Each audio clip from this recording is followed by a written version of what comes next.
Yeah, good evening once more. We are starting a little bit behind schedule. But in any case, let's see how we can maximize our time and look at what we have before us today. The topic is autocratic or democratic state-centered model and the challenges of Africa's development. That is the title of this paper tonight. By way of introduction, I want to start by painting the picture of Africa. Africa has a very rich soil, very rich land, with soil that is good and capable enough to produce everything that we need, both for our sustenance and for our good lives. Our soil has the capacity to produce, to feed the whole of Europe, the whole of America, and Asia. Yet we are grossly undernourished. Yet we are grossly food insecure. This paradox of having fertile land to feed everyone and yet grossly undernourished was deliberately designed, first by our historical antecedents of colonialism, and secondly by our rulers who parade themselves as leaders. The absence of leadership in the governance system of Africa within the context of an incompatible development and realities of African state has brought us to where we are today. To the extent that today, we've been told that from statistics, half of the world's population, particularly in sub-Saharan Africa, lives on less than $2 per day. And in a number of countries, real wages has peaked as far back as 1970. In trying to paint this picture and give a clearer picture of this scenario, Ake said Africa, he painted a gloomy picture of Africa by saying that most of Africa is not developing. This apt description of the decline in nearly all African states underscores the depth of underdevelopment ravaging the people and the continent of Africa with abundant and enormous resources. Now, how do we get out of this crisis? How do we come out of this crisis that has plagued us in such a very gloomy picture that we have found ourselves today? Today, we can state categorically that the gap between the rich and the poor on the continent on the planet is larger than we ever anticipated. And it's still growing on a daily basis. And looking at the indices for major development, you can see that the gap has widened. Now, this is without prejudice to the historical development of the massive and enormous economic transfers that we have experienced over the years, arising from trillions of dollars that we got from assistance and the money that has accrued to African economy arising from the export of our primary commodity. This has not been able to translate us into a developed state within the continent of Africa. However, we discovered that one of the most remarkable events of the 20th century is that it witnessed the emergence of newly independent nations that are eager to assert their sovereignty and take charge of their economies, even in the face of inherited unfavorable colonial legacies.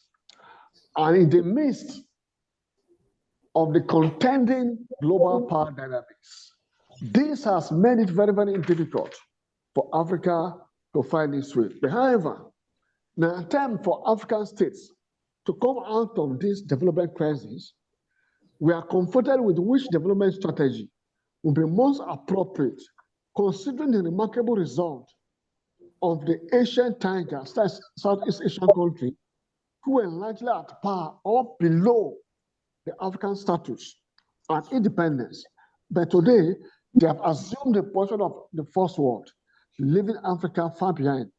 Vis-a-vis the failure of liberal, which we got, to produce the expected dividends of democracy in Africa.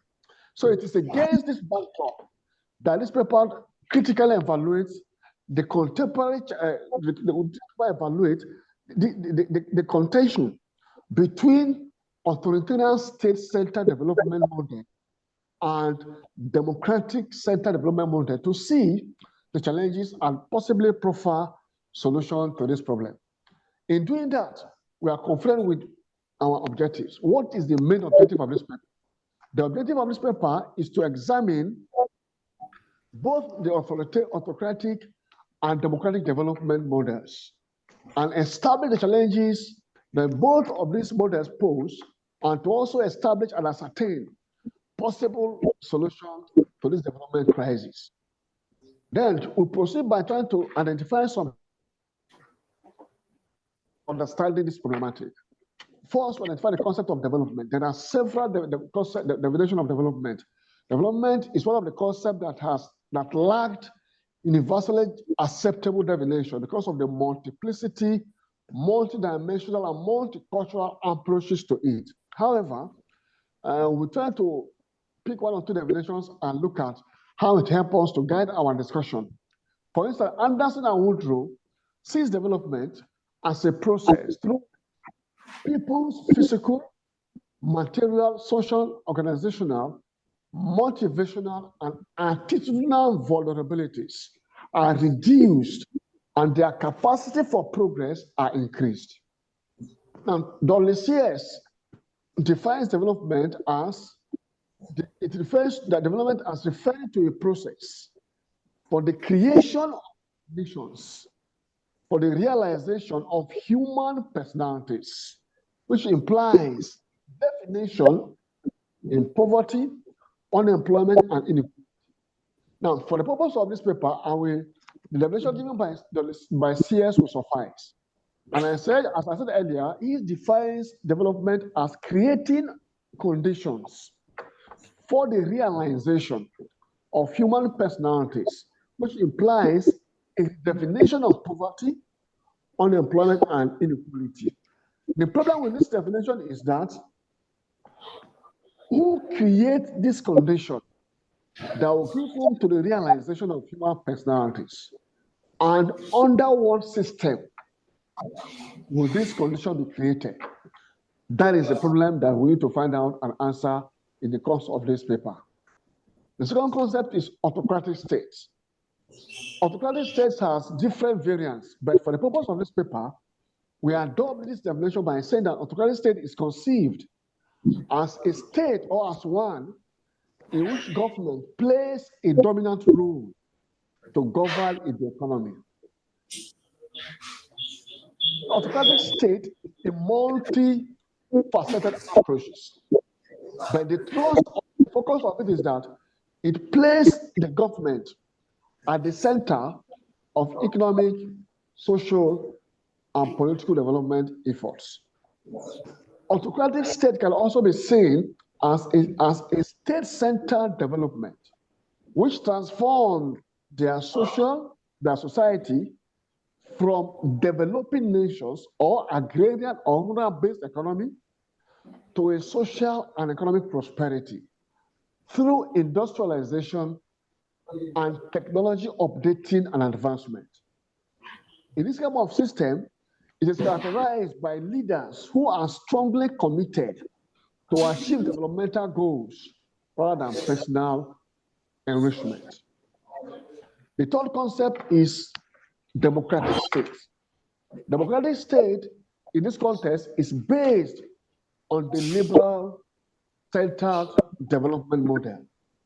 The basic principle of the liberal democratic model include economic liberalism, good governance, protection and promotion of human rights, of which, according to the Western view of this concept of liberal democracy, it remains the tonic of development within the globe, which means every nation within the globe that adopts the system has the capacity to attain some degree of development.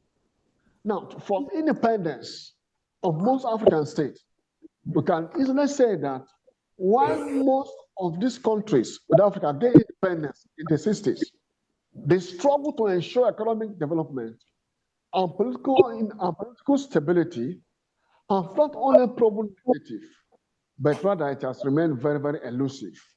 And that alone justifies the argument raised by John Harry Clark, who a great African American, who once said that the independence of African states, talking about African states now, that the independence of African states, that the independence African state gained was just in regaining the regained independence by mimicking the European governance system. What is the governance system? The liberal democratic system. That we gain our independence.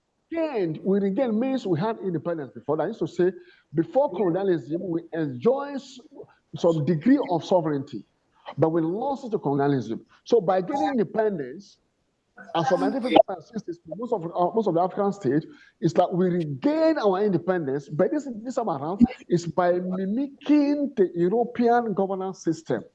And he said that no African country will ever succeed on the basis of those systems. Why? Because the system that we are mimicking have little or no relevance to the peculiar realities of African states. So by mimicking them, it's like you are addressing the symptoms instead of addressing the root of your development problematic. So from the beginning, at independence, we missed it because, according to him, we were just mimicking the European governance system without looking at the relevance of that system to the reality and peculiarity of African states. So that, therefore, exposed us to look at these two major contending strategies for development, the autocratic state and the democratic state, to see which one poses more challenges to us and to see which one is more relevant to us in terms of attaining our development. To do that, we need to look at the trajectories of Africa's development. The trajectories of Africa's development. Now, it is important for us to know that the state is undeniably and unarguably considered as the most important socioeconomic and political institution to perform its function and fulfill multiple roles. The state is fundamental when it comes to performing multifaceted roles that has to do with transforming and promoting the development of the society. And Fukuyama gave his voice to it by saying that the ability of some states to harness their human, natural, and other resources to create wealth more effectively than others explain the differences between the countries we call advanced countries and the poor countries. That the advanced countries have been able to harness their natural and human resources and promote development.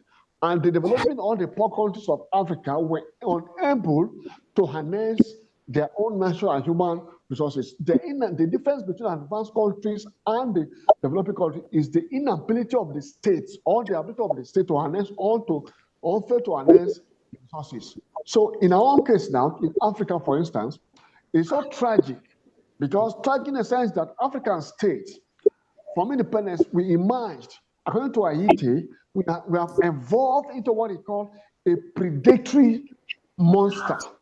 He called it a gangster state, a gangster that is convoluted, is confused with a system of regulation and control that instead of promoting development helps to pillage and to harm the productive class. That's talking about the peasant and the common man in society.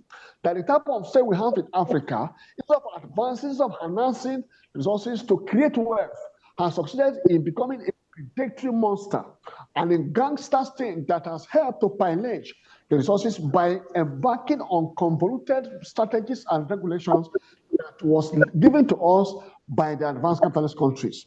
So, because of this, African states have passed through different trajectories of development since independence. For instance, at the beginning, we had what we call the Lagos Plan of Action as far back as 1980. Then from there, between 1986 to 1990, we had what we call the Priority Program of economic redressing of Africa. Then from there, we move to AU's initiative, where we talk about complementing the UN program to see how we can also come out of our development. Then we had SAP in the 80s, 90s. Then in 2000 up to date, we had NEPAD. But the truth is that of all these initiatives that we have had, they have yielded little or no positive results in terms of the development problematic of the African states, which means that we have had several programs and initiatives, but yet this initiative have not been able to promote development of African states. Between 1940s and 1950s, development economies, particularly those that were influenced by the exploits and success of post-Second World War experiences, arising from the reconstruction of Europe after the Second World War, we saw the Soviet allowing the state to play fundamental and central role in planning a model that helped to advance development of their state. And because of that, most countries within that context began to embrace this welfare type of system to see how they could transform their economies to reflect the reality of what was experienced by the Soviet nation. In the 60s, there was a change in the narrative from what we had earlier to a development paradigm that focuses on what we call import substitution industry. And the essence is that states at this point were encouraged to increase high tariff and quotas. The essence is to see how quotas on import to stimulate domestic production, to discourage export and stimulate domestic production, create room for diversification and export trade with the target of allowing that country to embark on development. Unfortunately, the result took the opposite direction. Instead of promoting development, it impeded the sustaining capacity of the state embarking on industrialization, even though it succeeded in other countries like India and Brazil. So if it succeeded in India and Brazil, which was third world, which were in third world countries, why did it fail in African states? We need to interrogate that question. Between 1970s and 1980s, it was a very remarkable period because it brought about the introduction and imposition of structural adjustment program by the international financial institutions, the IMF and the World Bank. Now, the philosophy behind this introduction was to rescue crisis within the African states from the crisis of development and see how they can move forward in their challenges of development. But one of the critical issues that was raised was that Africa has suffered a lot of development crisis as a result of excessive intervention of the state in the economy. And therefore, this IFIS, that is International Financial Institutions, motivated institutions like IMF and World Bank, they suggested that the best way to come out of this crisis is for the state to play less role. That is to say, they have to reduce the role of the state in the economy to the barest minimum. And that was what was introduced. But whether that was able to bring us out of development or not became problematic also because state role was reduced, but development was not attained. Between 1980s and 1990s, most African states adopted one form of SAP or the other, but the results are more harmful to us rather than being helpful to African countries, which means that the SAP in these programs did not promote development that was anticipated to promote in the African continent. So by late 1990s, we're confronted with a view that lack of good governance and poor quality of states were seen to be at the root of the development crisis in Africa. At this point, advanced countries began to see development crisis in Africa from the angle of poor governance, that we are confronted by the challenge of poor governance, and that is why we've not been able to come out of the crisis of development. And as such, they tried to impose what we call governance-related conditionalities to see how we can come out of the development problematic of the African continent. So, because of this problematic, by 1997, according to World Development Report, it argues that the role of the state was societally captured that an effective state is vital for the provision of the goods and services, and the rules and the rules and institutions should allow market to flourish side by side with the state. And the people will have no option but to live a healthier and a happier life, without which, according to them, sustainable development will not only become impossible, but will become elusive to African countries. Now, this is the position that was presented to us by this country. So the experience of the successes, particularly in countries of Asia, Latin America and Brazil, and elsewhere, in terms of effective transformation processes, calls for us to rethink what strategy should be led for us to adopt, saying that both sides has produced different results, mixed results, at different historical development at a particular time. So we're not confronted with that challenge. However, on the other hand, we see the role of the states in driving, in guiding, in promoting successful economic transformation. And we come to conclude that if developing infrastructure, attracting foreign resources, increasing productivity are important elements of economic transformation as anticipated, as well as a strong functional institution, then the role of the state in driving this process is sacrosanct. Well, this one is derived from the experience of Southeast Asia, that were able to allow their state to drive the economy, to guide the economy, and to promote development, and thereby experiencing economic transformation. And we are saying that if that is what was obtained, then there's a need for us to look at the role of the state again. But the question then is, what type of state? Should it be an autocratic state or a democratic state? That takes us back to what's an autocratic state. Historically, autocratic states are state-centered strategies, and they have deep roots in developmental history of so many countries. And the historical context of this development reveals or shows that state-centered development strategies have been implemented with varying and mixed degrees of successes, thereby making it imperative for us to assess the relevance in contemporary development discourse. Within a period that countries that embrace autocratic states, that is state-centered development strategy, have had experience in terms of economic transformation, thereby calling for us to see whether we could still adopt the same system or not.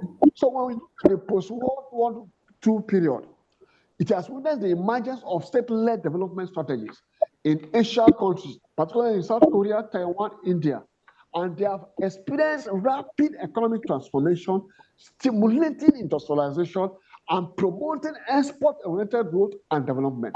And because of this experience, we are now confident with whether to embrace their own system that has produced development there, or to rethink the liberal democracy that was given to all that has produced little or no result in terms of our development. So there are enormous evidence. Evidence abounds to justify, to show that states, particularly Southeast Asia, who effectively utilize state intervention to promote internationalization, technological advancement, economic growth, and experience it. So should we embrace it because it has worked there? That's the question we want to look at here. Now, autocratic states, as we said earlier also, embrace state development strategy. It sees the state as the main driving force of structural change and economic progress. State as the dominant actor for development. And at this point, the society is therefore seen as building block available to enable the state promote their own form of development. According to Ahmadu and Robinson, they observe that state-centered development strategy expand the role of the state to include nationalizing corporations, providing subsidies and incentives, licensing schemes to reduce competition, and guarantee profit, investment infrastructure, as well as central planning and exchange rate stability.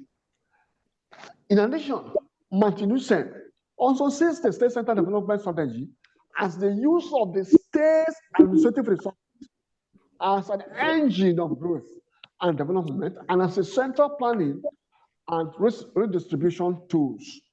From this definition, we can establish that the key components of state-centered development strategy include governance and institutional strengthening, with the aim to establish and strengthen governmental institutions, including bureaucracy, legal system, and regulatory bodies. It also includes income. Boy. No. Tomato. But that is Are we not that together? Yeah, that one. Let me see. Hello, are we together? Yes, please. Okay, I'm hearing some interruptions, and that's why I'm asking. Yeah, I actually muted the person. Sorry. Okay. So Charles identifies some key areas of relevance of state-centered development strategy. It talks about income redistribution. The essence of this income redistribution is to see how there will be reduction in income inequality. So the ultimate of income redistribution is to bring about reduction in income inequality, because the gap between the rich and the poor in these states have widened. So when you embark on state-centered development strategy, it is intended to bring about reduction in income inequality. Number two is to provide access to basic services. This is done by prioritizing access to essential or basic services, such as health, education, housing, and many others. Number three, it talks about resource nationalization. The essence of this resource nationalization is that it will provide government with significant revenue, which can be invested in infrastructure to promote infrastructural development. Number four is to provide political stability. The emphasis here is that social inclusion and political stability can lead to reduction in social unrest and conflict. When you look at African states, we are characterized by high level of political instability, high level of social unrest, and social conflict. So, but this argument is that if we're able to embrace this state-centered development strategy, it has the capacity to bring about social inclusion, which will ultimately promote political stability, thereby reducing social unrest and conflict. And number five is industrialization and self-reliance. This is obtained by promoting domestic industrialization and self-reliance, which is aimed at reducing the degree of dependency of these countries. Now, this is the argument posed by the scholars. And we are saying that if this is done, the capacity to promote development is very high. In addition, Kay also said that state-centered development strategy in Africa could lead to a renaissance in terms of socioeconomic development and human security. The challenges of human security in Africa is enormous. The challenges to socioeconomic development in Africa is enormous. But he argues that when we embrace state-centered development strategy, it has the capacity to provide or to promote what we call renaissance in terms of promoting socioeconomic development and human security in the continent of Africa. However, the discourse on state-centered development strategy in Africa has thrown open two major challenges or two major contradictions. What are these contradictions? The first one is the feasibility and viability of having an autocratic state-centered development in Africa. Is it feasible? Looking at the trajectories of development in the contemporary world, is it possible to have, is it feasible, is it viable to have an autocratic state in modern contemporary state of Africa? This argument is predicated on the fact against the background that the continent's peculiar realities vis-a-vis the fundamentally altered global environment seems to be more constraining. And as such, because we need an international environment today, which is more constraining, it becomes very difficult, not impossible anyway, it becomes very difficult because with the collapse of the former USSR, which also marked the end of socialism or communism, or the triumph of capitalism over socialism, it becomes very difficult to see how viable and feasible this state-centered development strategy will be in Africa, looking at the peculiarity of our challenges and the fundamentally altered global environmental challenges we are facing today. The second challenge we are confronted with or contradiction is that one form should the state-centered development approach take.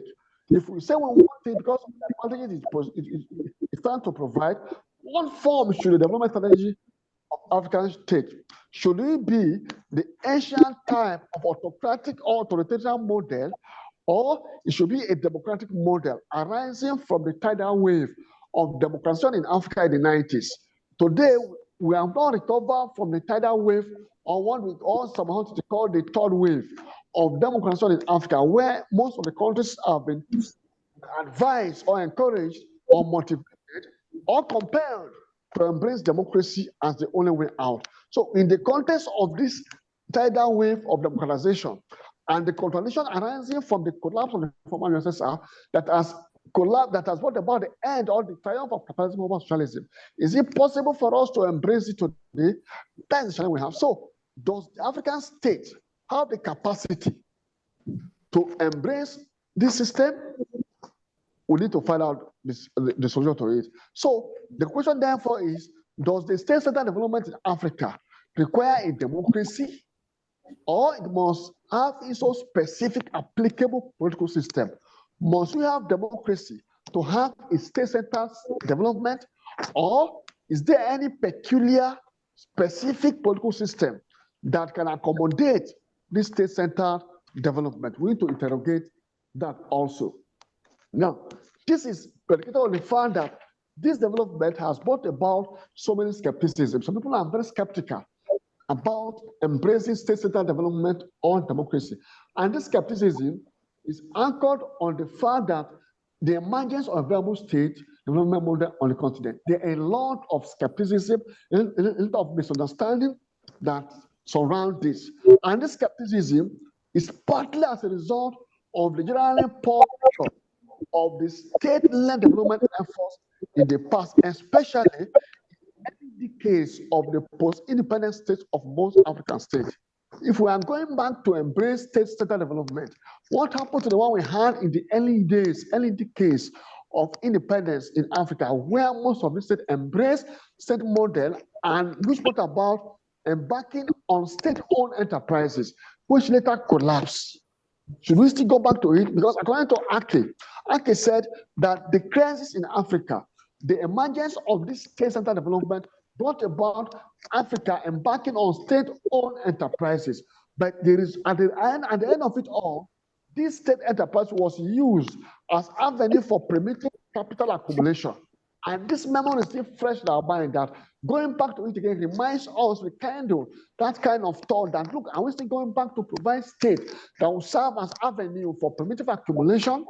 According to Ake said in that period, state were just mere instrument that facilitate the accumulation of wealth by the governing elites. So are we going to go give the state back to the governing elites to serve as instrument for the accumulation? That's the challenge we will need to confront. In addition to these contradictions, the prevalence and the persistence of institutional and structural weaknesses that resulted in the dismal performance of the state are very much with us. It has been established from literature that the failure of state-owned enterprises immediately after independence is largely because of the weakness of the institutional and structural capacity of the state to handle those institutions that were established and were managed by the state. And because we're not able to manage, and the structures and resources are weak, the possibility of going back to it becomes very, very difficult. The third one is the adequate political superstructure and leadership. The structure and leadership that is required for us to pursue development policy are still absent in most African states today. What we have in Africa today are not leaders, they are rulers. Leaders are confronted with tomorrow. Leaders are concerned with vision, with future, and they have passion on how to drive their people to that future they have perceived in their mind. But rulers are concerned with now. Rulers are concerned with how to maintain power. Rulers are concerned with how to hold power irrespective of the outcome of what they do with that power. So with this challenge of the absence of leadership, it becomes very difficult for us to look or to go into the direction of that state-centered development strategy. However, we have established that this state-centered development can also serve as a pivot for the promotion of human-centered development. And that brings us to the challenges and prospects that we must confront if we are going to embark on a state-centered development model. The first challenge there is autocratic states development model could lead to autocratic state could lead to political patronage and rent-seeking behavior by the leader. Autocratic state-centered development could lead to political patronage and rent-seeking behavior.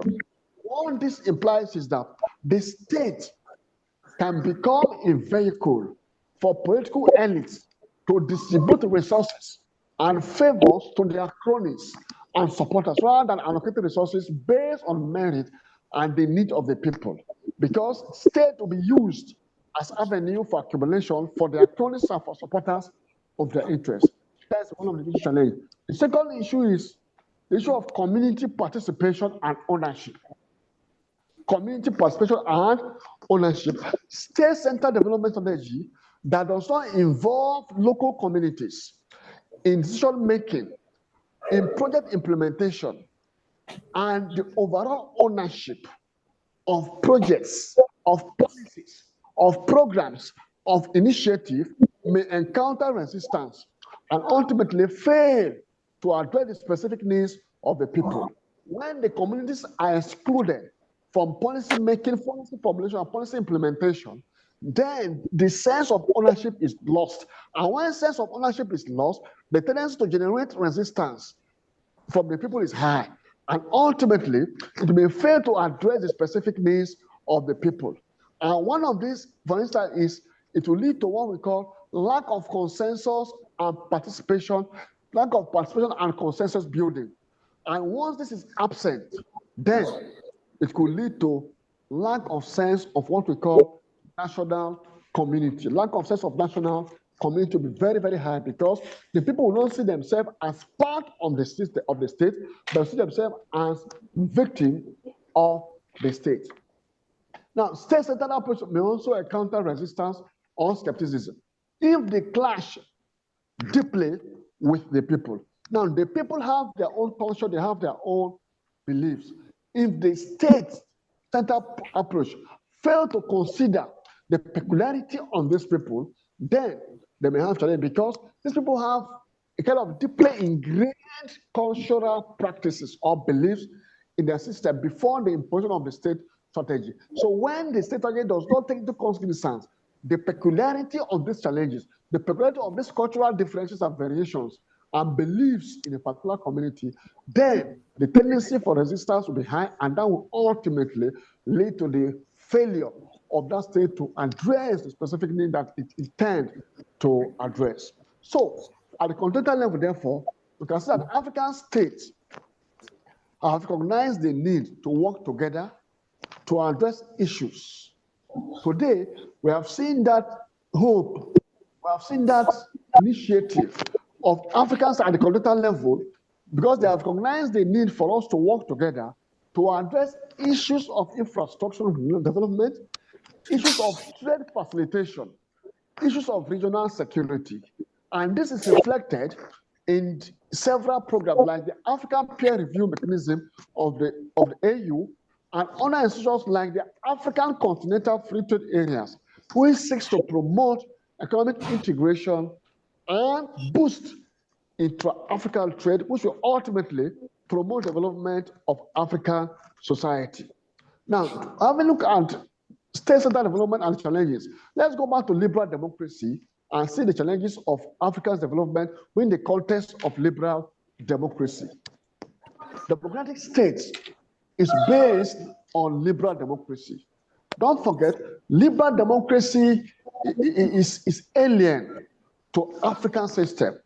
The type of democracy we had before we came in contact with colonialism was not liberal democracy. Liberal democracy is synonymous with capitalism because it gives room for the operation of capitalism to thrive. That's why we say liberal democracy democratic state is based on the liberal democratic development model.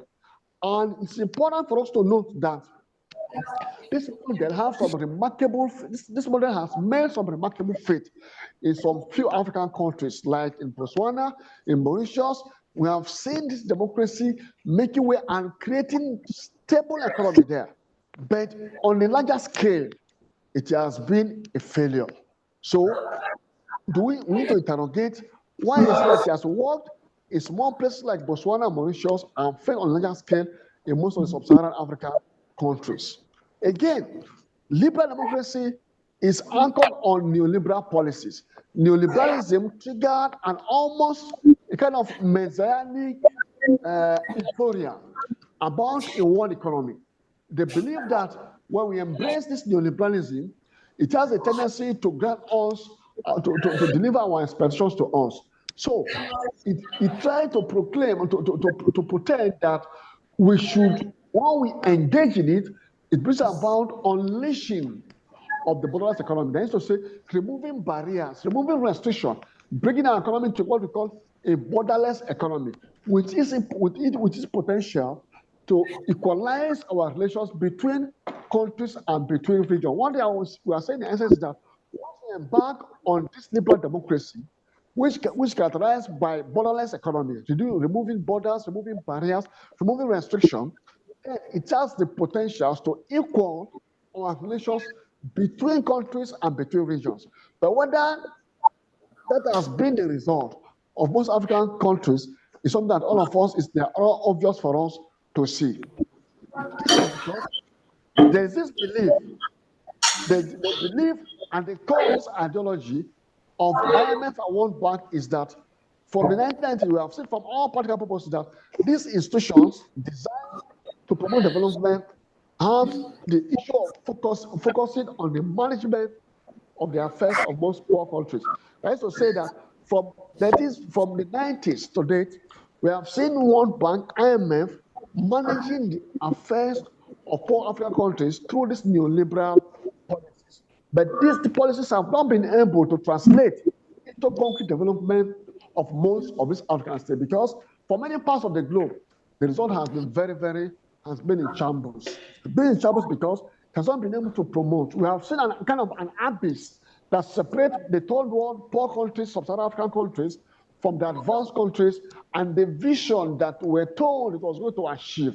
Now, there's a great abyss between the reality and the vision for what we are saying, where those that prophesy to us the reality of bringing development to third world countries or African states by embracing neoliberalism, we have seen that the predictions have failed, because instead of promoting harmony, what we have seen is that it has brought a high level of famine, it has brought a high level of war, and it has brought about progressive environmental collapse to the African states. And today, most drastically, we must establish that drastically, Africans begin to see the reality of the failure of this liberal democracy in our society. So from this, we can now say that the option we are left with is for us to advocate for democratic governance. Democratic governance. What is democratic governance?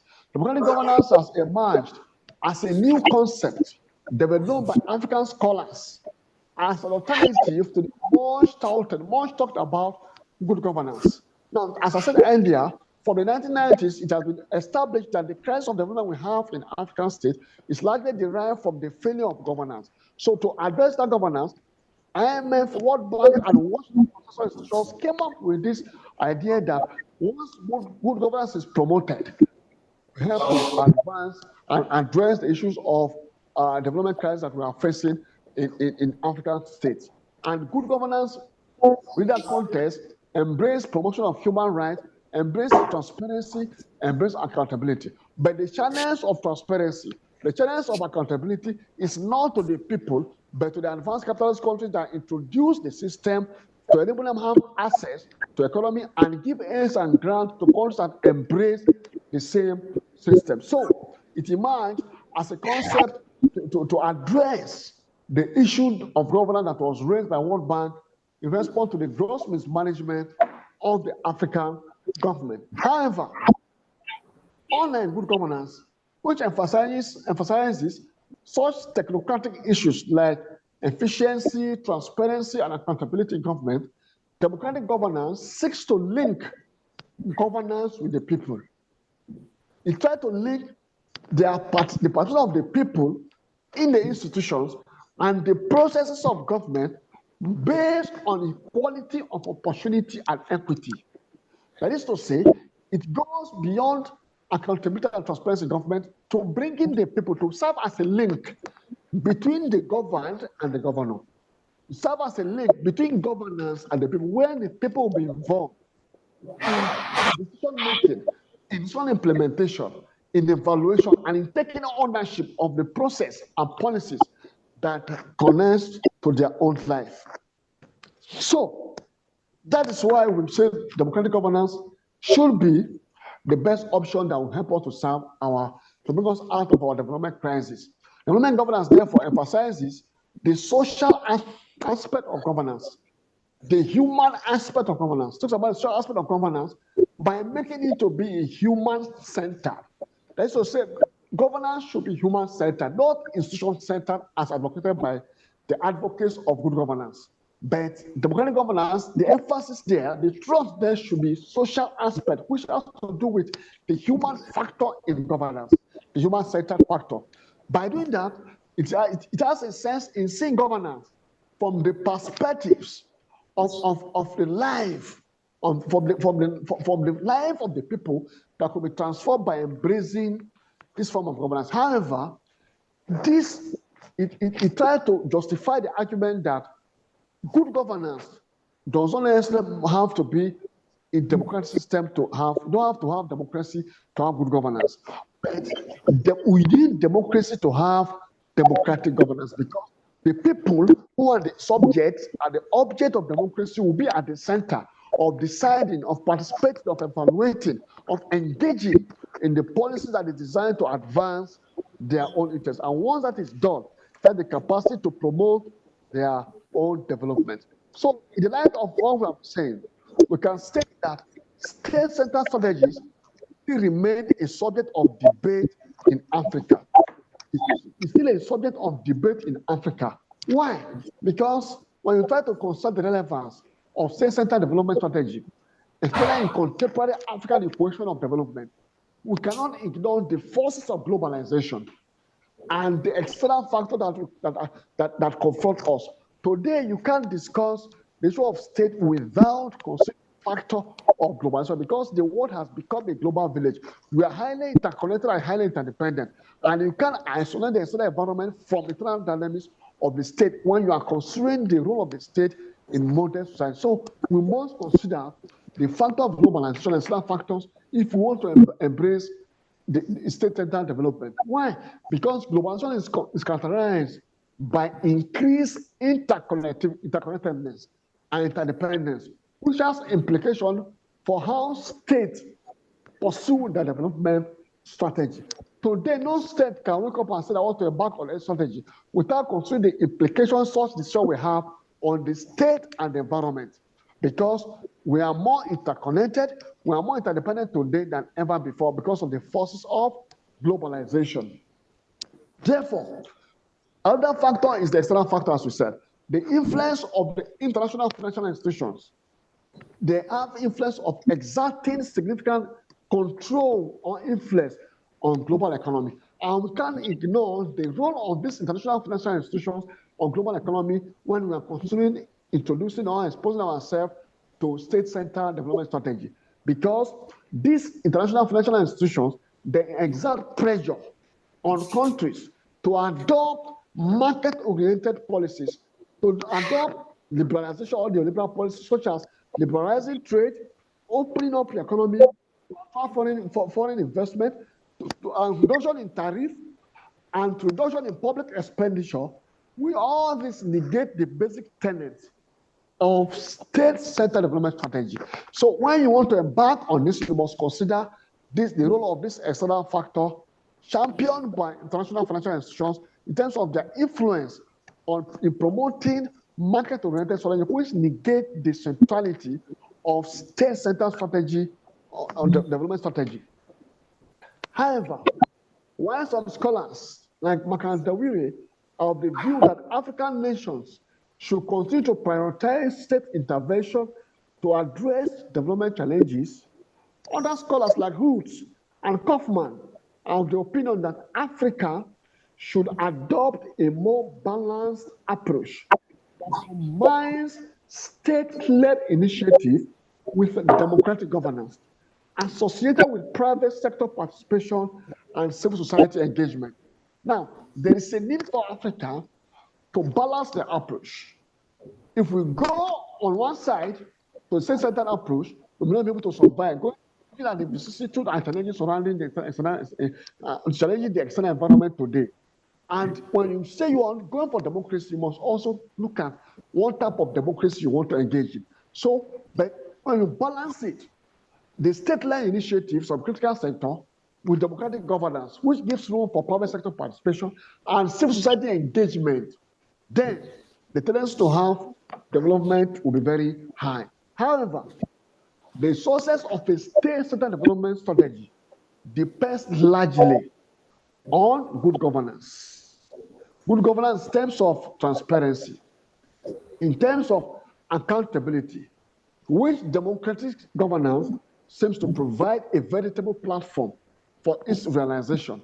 Instead of providing a platform when accountability and transparency is to international powers, foreign powers, or international financial institutions, this time around, because the democratic governance, it will be accountability and transparency to the people, which will be made possible by society, civil society engagement, civil society organizations who are there to always call government to order if there are incidences of government going against the basic tenets of democratic governance.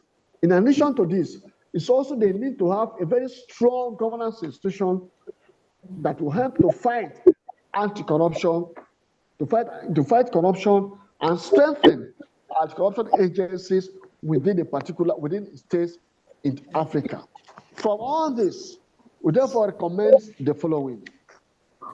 Number one, we see that there's need for the emergence of a strong political leadership with the willpower to transform African states.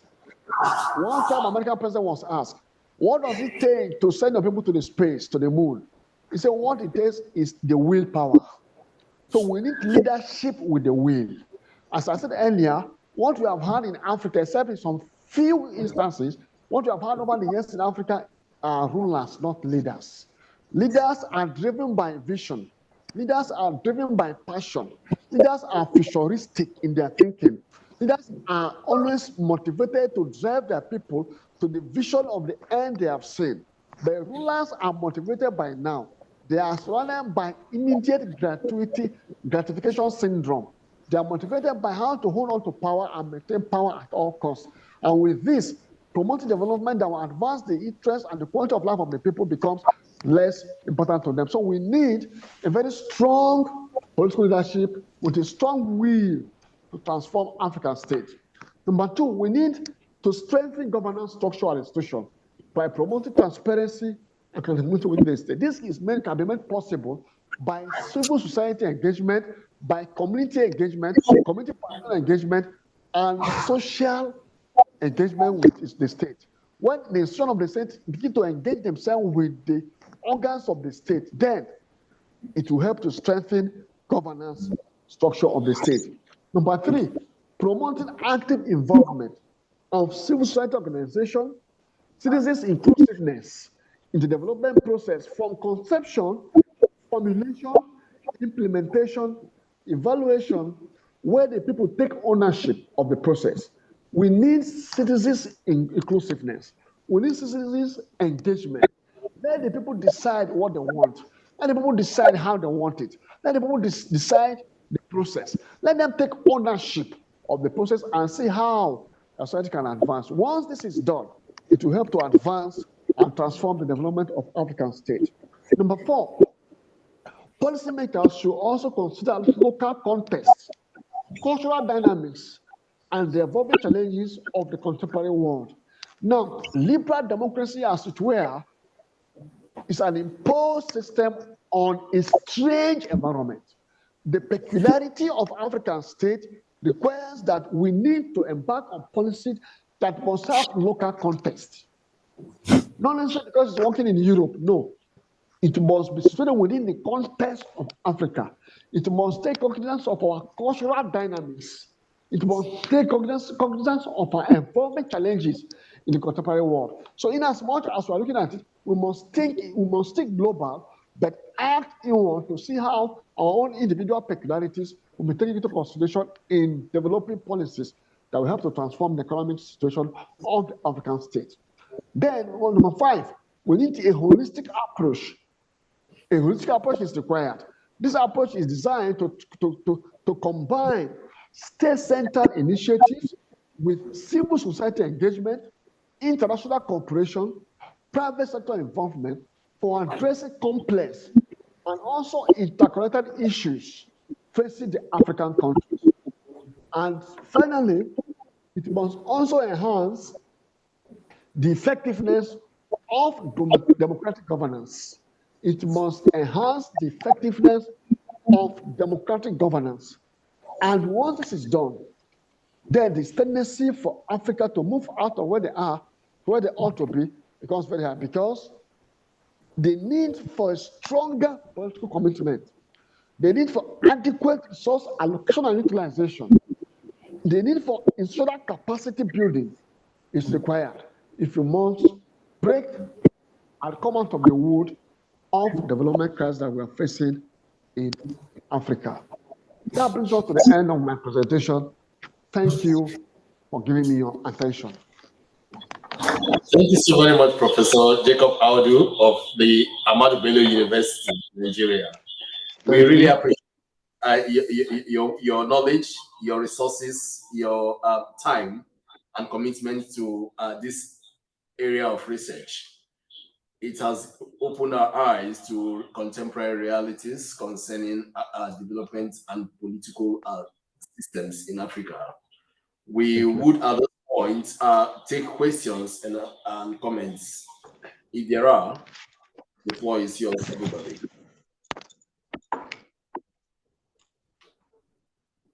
You can raise your hand so that you let us know.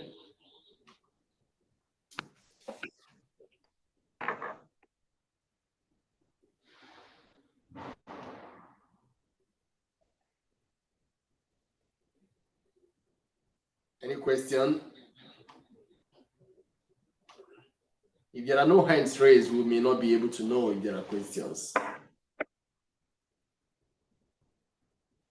You can unmute yourself if you want to speak, please.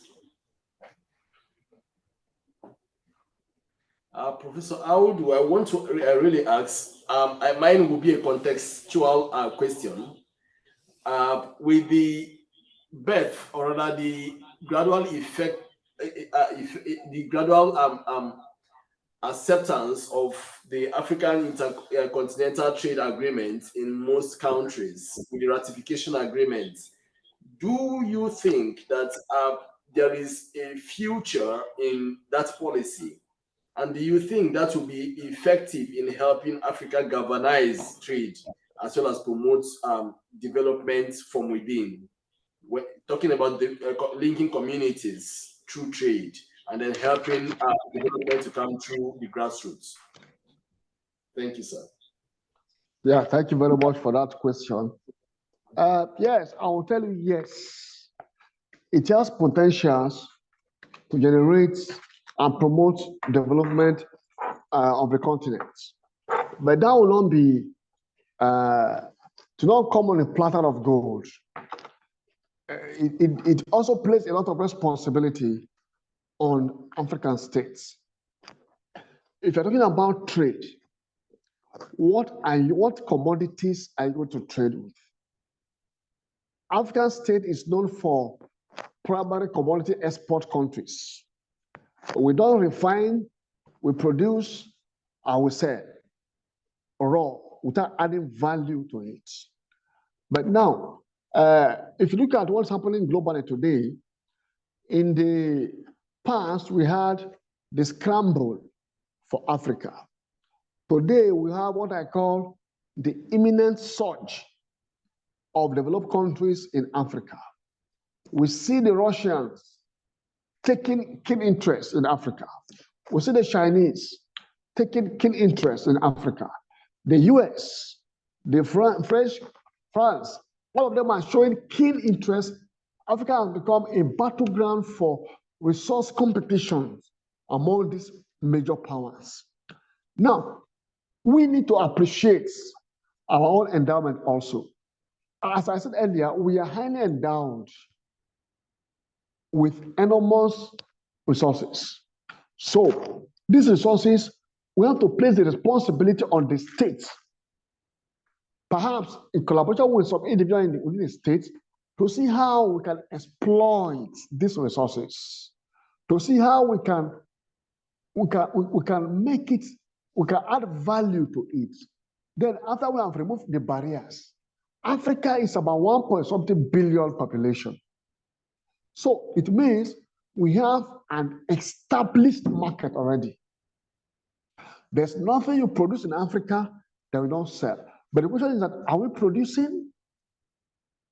So we have the responsibility of adding value to what we have. And if those principles of African continental free trade, if we adhere to it and we promote it and we implement it to the letter, I can tell you there will be a boost of intra-African trade that will fast forward and boost and transform the economy of Africa.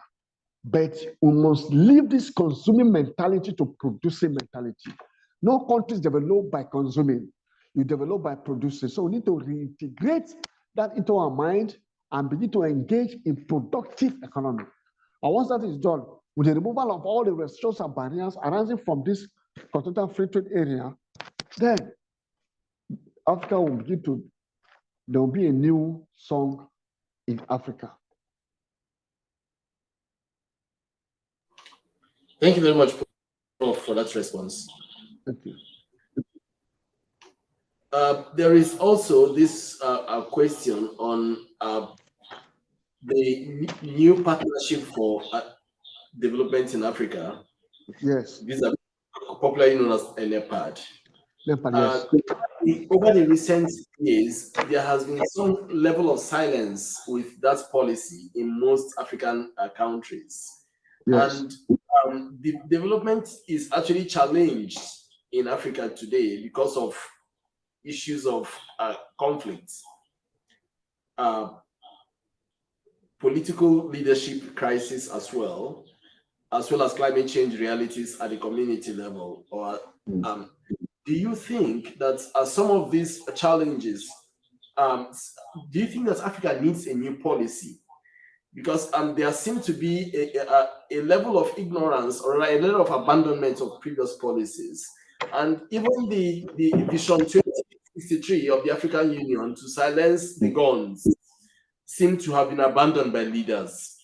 The promotion of crisis in different countries, the re-emanation of coup d'etats, as well as the challenge of development itself at the political level, seem to draw the question of development again at the macro level of society. In most countries, do you think Africa needs a new policy of development? Yeah, I don't think we need a new policy. No, I don't think so. What has been lacking, as I said earlier, has been lack of political will. And that dovetail into commitment to implementing decisions agreed upon by Africans. Now, when you go back to Nepal, one thing that we can take away from Nepal is that Nepal was able to identify the causes of problem of Africa: governance crisis, instability, conflict, war in Africa, coups, as we mentioned.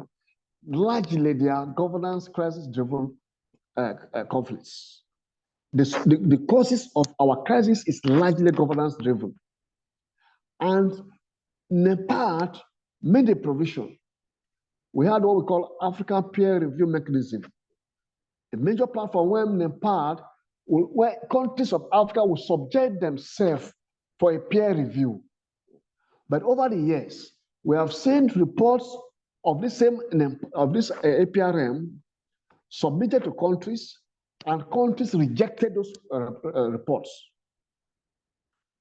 And those reports are supposed to serve as a guide to check the excesses of African leaders, to see how they can correct themselves and move ourselves forward. But over the years, we've seen ourselves rejecting the report that emanated from the process that we initiated. So that is the major thing. So at the root of our crisis is not new policy, is not the solution. The solution is we have to demonstrate the commitment to this policy. Some of these policies are good. Yeah, where there is need for amendment, adjustment, and then we may have to do that.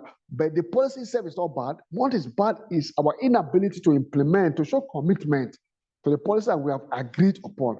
And because states, in quotes, tend to maintain their sovereignty, and this principle of non-interference, we felt that this is my country, so you can't impose your will on me. There's no overarching institutions to check the excesses of this government. And because we have failed to even submit ourselves to the corrections and to the reports of this peer review. And because of that, we found ourselves in crisis. Now, you were talking about coups and counter coups. I was talking to somebody recently, and I said, why is it that we had a coup in the country and people are celebrating, people are rejoicing? I say it's simple. It's because the people are saying that we have not benefited from that government. Undoubtedly, when there's a coup against a democratic government, people shouldn't rejoice. But because there's a disconnect, because the kind of governance we have is not democratic governance. There's an exclusiveness. There is no social inclusiveness of the people. People don't take ownership. People don't enjoy dividends of democracy. So because of that, if there's any crisis arising from that government, or there's a coup to push that government out, people will rejoice because they have not benefited from that government. When you develop the capacity of the people, and there's high level of social inclusiveness, there's high level of governance, the people will be the ones to defend that democracy. But because of the absence of that, the democracy becomes vulnerable to an attack of people that were supposed to protect and defend democracy. So we must go, one, we must adhere to the principle that we agreed upon in Nepal. That's one. Number two, we must also enhance our governance profile. Our governance profile in Africa is too low. It's far, far too low. Until we promote governance, until we promote the social contract we have with people, we have the responsibility of providing welfare and security to the people. But the people have become victims of the state that they voted into power. So there's a disconnect. Until these issues are addressed, we may not come out of this crisis in the nearest future. Thank you so very much, Professor. Thank you so very much for that. Yes, sir. There is a question. There's a hand raised. Okay. Osmas, you have the floor. Okay. Thank you very much. Can you hear me? Yes, very well. I can hear you. Okay. Sorry, I was in and out, but I want to thank Professor for that eye opener once again, taking us back to some of these issues. And I particularly liked the going back to colonialism and then tracing back the whole development challenge we have gone through and all that, trying to look at state-centered, capitalism-centered, and and then preferring that we need to look at probably a middle point or a middle ground in our development. But my question would be, now you talked about currently the race for the global powers coming to Africa, having serious interest in Africa, and we also understand the call or clamor for a new global governance system, of everybody being involved, because for a very long time it has been certain countries or few countries, ruling, if we would say. So based on the fact that you still have these countries who have interests, do you think Africa can actually move beyond where we are today? Because you always have interest from various parties, from various partners, international partners. For instance, you look at the Security Council of the United Nations now, the 5 permanent members. Everybody's clamoring to get allies. Everybody's trying to get, support in one form or another. So do you think based on this, Africa can really move beyond where we are today? That's my question. Do you think so, in your own honest opinion? Thank you. Yeah. Do I think whether Africa can move from where we are today? My answer is yes. Now, between my thinking and reality, there is a gap there. I say yes because we have what it takes. But don't forget, freedom is not given. The oppressor will not cease to oppress until the oppressed say no to oppression. So we need Africa, we need leaders with vision. We need leaders who are committed to the interests of Africa. We need leaders who are ready to sacrifice their lives in the course of moving their country forward. Until such leaders emerge, we may not move from where we are to where we want to be.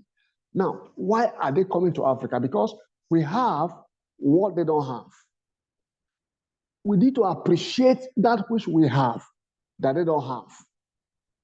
And they are coming for it. That's one. Two, we need to see how we can improve on those things that we have, add value to those that we have. Yes, they are coming for our resources. Do we value those resources?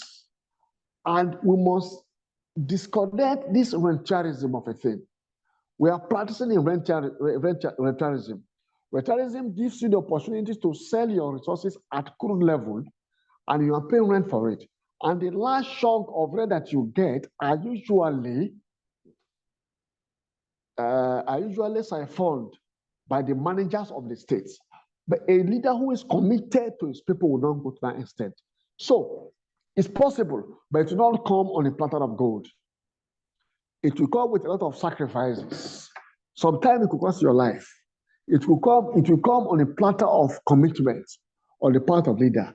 And one thing I've discovered about African people, the citizens of Africa, is that I have seen the continent where the people are always ready to die with the leader if they believe that the leader is on their side.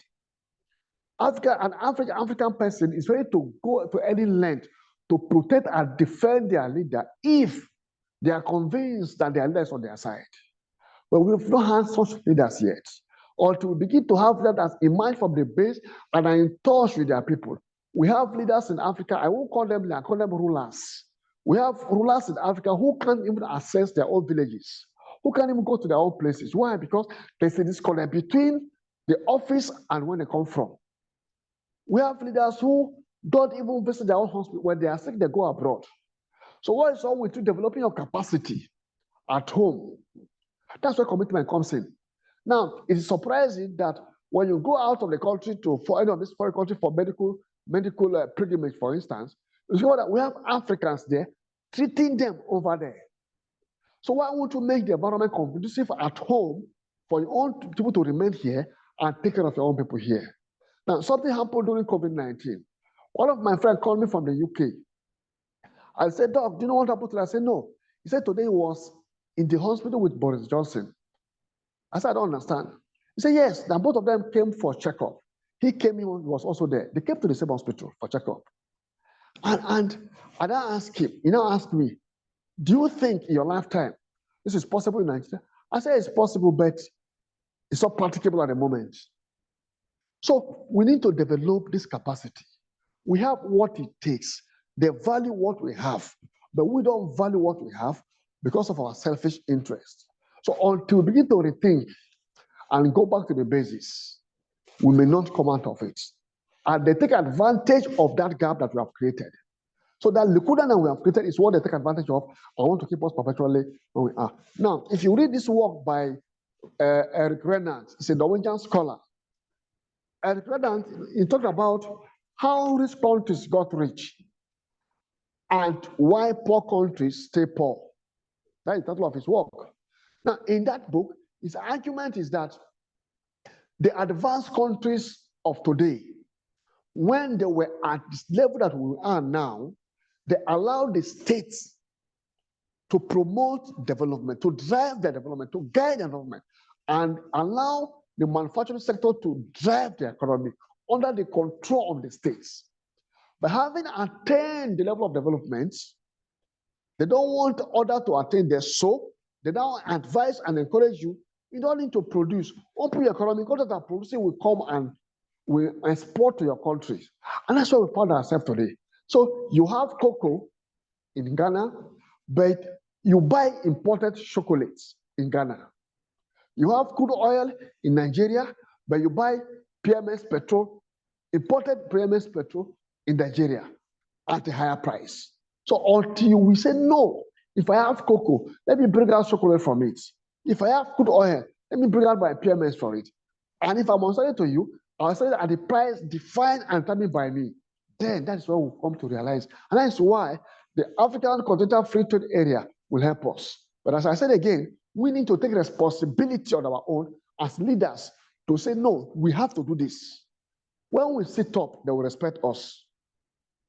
They don't respect us because they know that they give us little bait and we fall prey to it and we are gone. So if we sit up to our responsibility, they will also respect us and they can come to terms with us. As this now, because of the surge now, it's an opportunity for us to come together as one and approach them as one, not as individual. If we approach them as a country, as Nigeria, as Ghana, as Cameroon, we may not survive it. But if we come together as one continent, as one country, as a continent, and we're going to negotiate with them as a continent, then we'll have our way.